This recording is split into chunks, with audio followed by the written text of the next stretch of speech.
Hi and welcome to WatchMojo.com. My name is Nick Robinson from AnickArts.com, where you can find some more of these recipes and fitness ideas.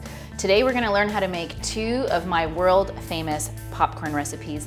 I love to just mix and match spices from my pantry in interesting and delicious flavors. Popcorn is my all-time favorite snack because it's super healthy and really satisfying. You can get 7 cups of popcorn, which could actually be okay for one person to eat, only 120 calories. Today we're going to learn how to make 2 of those variations of the popcorn flavors. The first one is going to be salt and vinegar. Forget the chips, salt and vinegar popcorn is the way to go. And the second one we're going to learn how to make is actually a faux vegan Parmesan Cajun spice, for those of you that like it to be a little bit more spicy. And once you've learned how to make these 2 basic versions, you can go crazy and do your own. Stick to popcorn though, it's a healthy way to go. So all you need is some unpopped kernels that you'll find in any grocery store. I'm going to use some kelp. Grapeseed oil. The reason we're using grapeseed oil is that it has a high heat tolerance, which means it's not going to turn into trans fat if you coat the bottom of your pan with it. Some olive oil, some vinegar, and some salt and some brewer's yeast. And the reason I don't have microwave popcorn, and I'm encouraging you not to use microwave popcorn, is even though I bought this particular kind to show you, it's the healthiest version I could find of the microwave popcorn bag.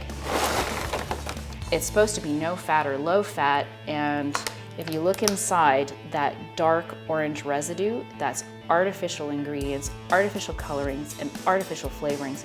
You don't need this and you don't want it in your popcorn. So there are a couple of secrets to making popcorn the way your grandmother used to make it. All you need is a saucepan, and you need to heat to medium-high heat, which we're going to do now. Once it's at medium-high heat, you're going to add in your oil. Remember, grapeseed oil means that you can cook this quite high without it turning into trans fat. We're going to let the oil heat up. We're going to add in the salt right away. The reason for that is once your popcorn starts popping, it's going to distribute a little bit of saltiness evenly throughout the popcorn. You can skip that step if you're going salt-free or if you're watching your salt intake. The next thing we're going to do is allow this to heat up just a couple of minutes, and then I'm going to throw in just a couple of test kernels. I know that my oil is ready.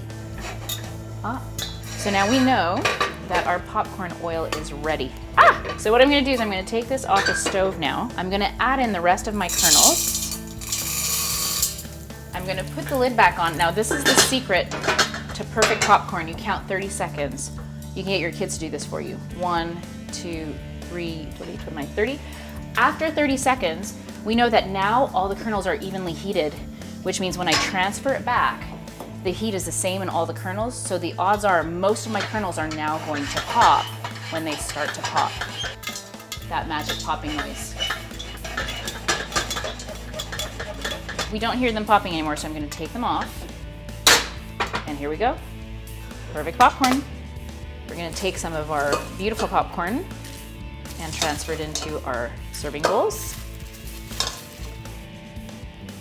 We're gonna do a basic salt and vinegar popcorn. If you pour on the olive oil, it might wind up being a bit goopy and wet, and so the spray allows it to be more evenly distributed.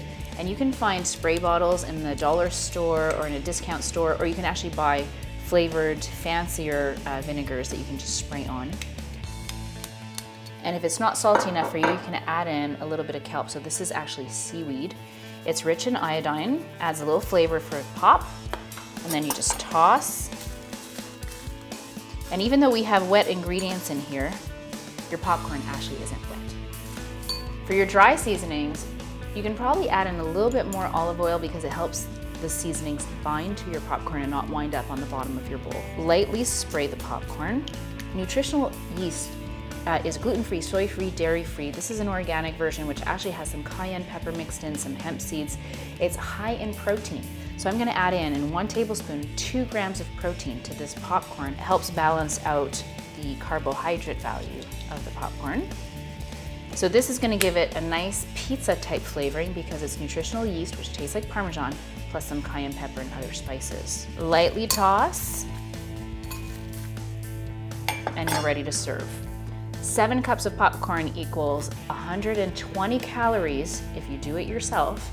That's a lot of popcorn with very little calories, 5 grams of fiber, and 4 grams of protein, which is really an interesting health food snack. So you're snacking, it tastes delicious. If you have the munchies, this is much better than anything you can find in a grocery store. And it's actually good for you too.